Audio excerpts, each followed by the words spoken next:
जयराम नेताजी। जयराम जयराम। कैसे बैठे हैं ना? बैठे हैं ना, अपन गोड़ हाथ में बैठे हैं।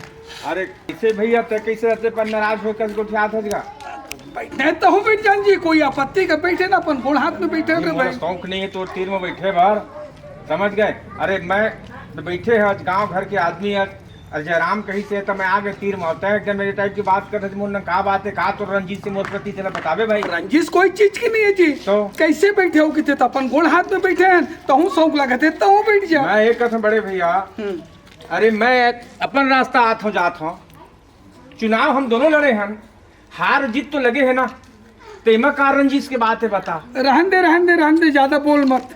मैं ये बोला था, बात पहले सुन ले शांति से। सुना तो लगा, सुना तो। यह राजनीति है, राजनीति में जितना जिला पसंद करते वही जीतते।